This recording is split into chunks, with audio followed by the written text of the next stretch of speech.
성령의 역사 마스터 클래스 37채 천사가 되어라. 교황 그레고리오 1세와 앵글로색슨 선교의 시작. 이미지 여러분, 한 주간 주님 안에서 평안하셨습니까? 성령의 역사 마스터 클래스 어느덧 37번째 시간입니다. 우리는 지난 35강과 36강을 통해서 무너져가는 로마 제국의 폐허 속에서 기도하고 일하라는 거룩한 규칙을 세웠던 누르시아의 베네딕트 이야기를 아주 깊이 있게 나눴습니다. 기억하시죠?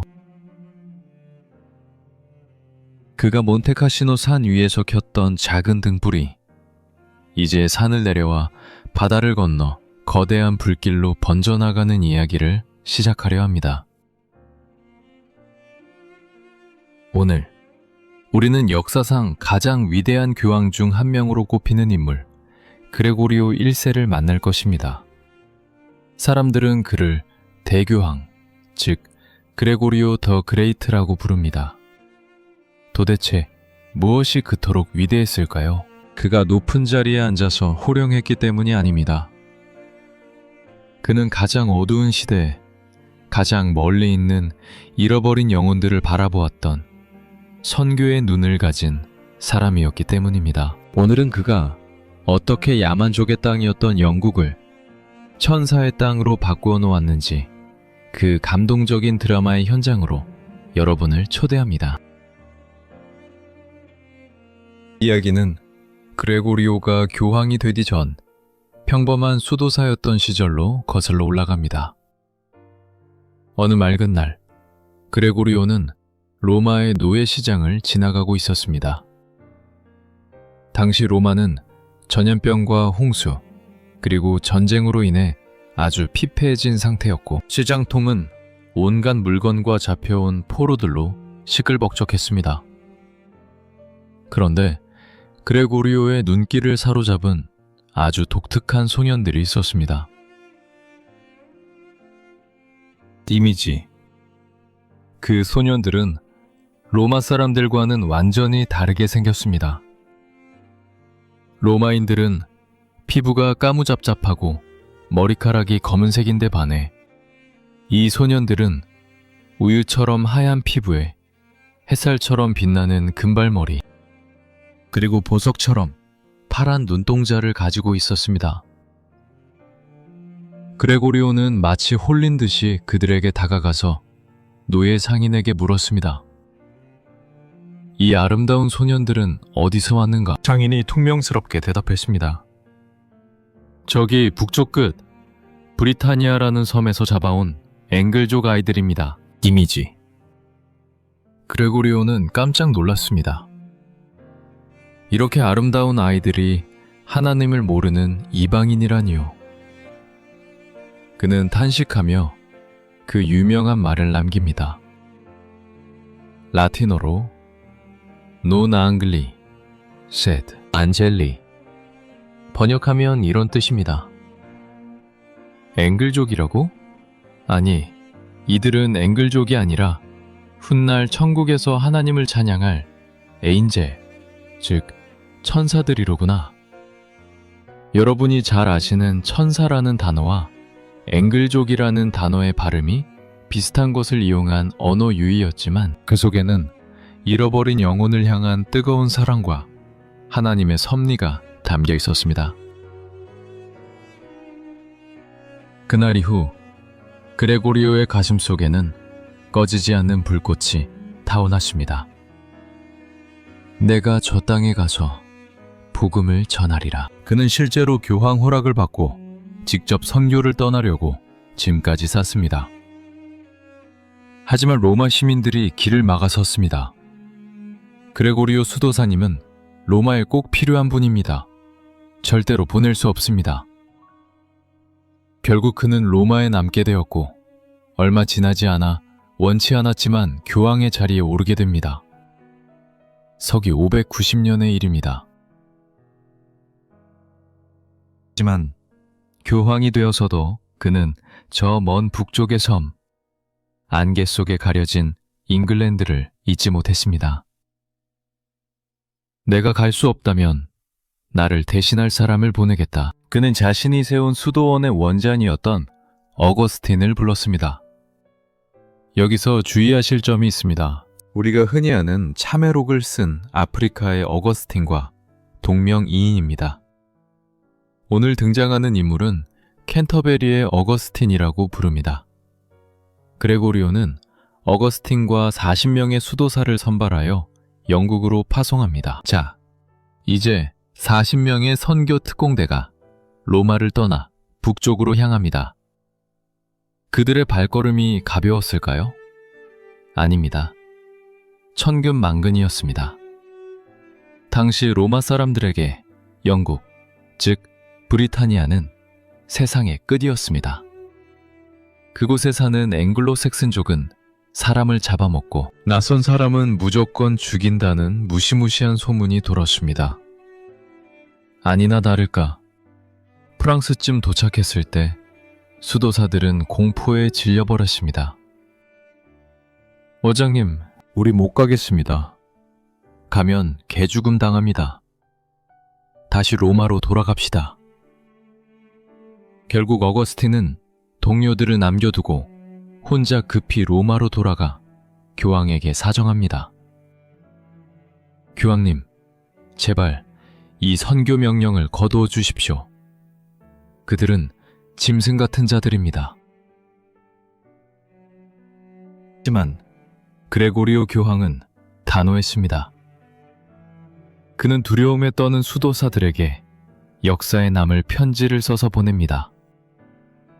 그 편지의 내용은 이렇습니다. 사랑하는 아들들이여, 선한 일을 시작하지 않는 것이 시작했다가 중간을 포기하는 것보다 낫다. 지금 너희가 겪는 고난이 크면 클수록 장차 하늘에서 받을 영광의 상급도 클 것이다. 두려워하지 말고 전진해라. 마치 아버지가 겁먹은 아들을 다독이듯, 그러면서도 장군처럼 엄엄하게 명령했습니다. 결국 40명의 수도사는 눈물을 머금고 다시 짐을 챙겨 죽음의 땅이라 불리던 영국 해협을 건넜습니다. 서기 597년, 드디어 그들은 영국 켄트 지방의 타넷 섬에 상륙했습니다. 당시 그 지역을 다스리던 왕은 에테버트라는 왕이었습니다. 다행히 왕의 아내는 프랑스 공주 출신으로 이미 기독교인이었지만 왕은 여전히 이방신을 섬기고 있었습니다. 왕은 낯선 로마 승려들이 왔다는 소식을 듣고 만남을 허락하는데 아주 재미있는 조건을 겁니다. 그들을 만나긴 하겠는데 실내에서는 만나지 않겠다. 반드시 탁 트인 야외에서 만나겠다. 왜 그랬을까요? 왕은 이 로마 승려들이 건물 안에서 무슨 마술을 부려서 자기를 홀릴지도 모른다고 생각했기 때문입니다. 참 순박하면서도 두려움이 많았던 것이죠. 드디어 왕과 선교단이 만나는 날이 밝았습니다. 저 멀리서 40명의 수도사가 줄을 지어 걸어옵니다. 그들의 손에는 칼이나 창 대신 햇빛에 번쩍이는 은으로 만든 십자가와 나무판에 그린 예수님의 초상화가 들려 있었습니다. 그리고 그들의 입에서는 웅장하고 아름다운 라틴어 찬양, 주여 이 도시에 자비를 베푸소서 라는 기도가 울려 퍼졌습니다. 이것이 바로 그 유명한 그레고리안 성가의 시초와도 같은 모습이었습니다. 야만족 왕 에텔버트는 그들의 모습에 완전히 압도당했습니다. 무서울 줄 알았는데 너무나 평화롭고 거룩해 보였기 때문입니다. 어거스틴은 통역관을 세워 왕에게 담대하게 복음을 전했습니다. 우리는 영원한 왕이신 예수 그리스도의 소식을 가지고 왔습니다. 이분을 믿으면 당신은 죽어도 죽지 않고 영원한 기쁨의 나라에 들어갈 것입니다. 왕은 고개를 끄덕이며 말했습니다. 당신들의 말은 참으로 아름답소. 하지만 내가 조상 때부터 믿어온 신들을 하루아침에 버릴 수는 없소. 대신 당신들이 켄트의 수도인 캔터베리에 머물며 사람들에게 그 도를 전하는 것은 허락하겠소. 먹을 것과 잘 곳도 주겠소. 할렐루야. 죽을 줄 알고 왔는데 왕이 수도를 내어준 것입니다. 어거스틴 일행은 캔터베리의 낡은 교회를 수리하여 정착했습니다. 그들은 그곳에서 베네딕트 규칙서대로 살았습니다. 규칙적으로 기도하고 금식하고 가난한 자들을 돕고 정직하게 노동했습니다. 그들의 삶 자체가 설교였습니다. 말로만 떠드는 것이 아니라 삶으로 보여주는 그들의 거룩한 모습에 영국 사람들은 충격을 받았습니다. 저 사람들은 도대체 뭐 때문에 저렇게 착하게 사는 거야? 결국 에텔버트 왕도 감동하여 세례를 받고 기독교인이 되었습니다. 영국 역사상 최초의 기독교인 왕이 탄생한 순간이었습니다. 왕이 믿기 시작하자 그해 크리스마스에만 무려 1만 명의 영국인들이 강물에 들어가 세례를 받는 기적 같은 일이 일어났습니다. 어거스틴은 초대 캔터베리 대주교가 되었고 그곳에 세워진 성당이 바로 오늘날 전 세계 성공회의 어머니 교회인 캔터베리 대성당입니다. 노예시장에서 소년들을 보고 눈물을 흘렸던 그레고리오의 기도가 정확하게 응답된 것입니다. 여기서 우리는 그레고리오 교황의 탁월한 선교 전략 하나를 꼭 짚고 넘어가야 합니다. 어거스틴이 영국 사람들의 토속 신앙 때문에 고민하며 편지를 보내자 교황은 이렇게 답장을 줍니다. 이방 신전들을 무조건 부수지 마라. 대신 그 안에 있는 우상만 치우고 그 건물을 깨끗이 청소한 뒤 교회로 사용해라. 그리고 그들이 소를 잡아 제사 지내던 날을 성인들을 기념하는 축제의 날로 바꾸어 주어라. 가파른 산을 한 번에 뛰어오를 수는 없는 법이다. 천천히 한 걸음씩 그들을 진리로 인도해라. 여러분, 정말 지혜롭지 않습니까? 무조건 다 때려 부숴라.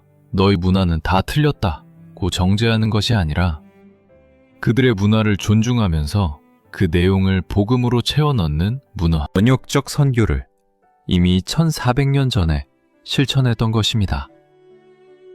이것이 로마 가톨릭 선교가 강력하게 뿌리내릴 수 있었던 비결이었습니다.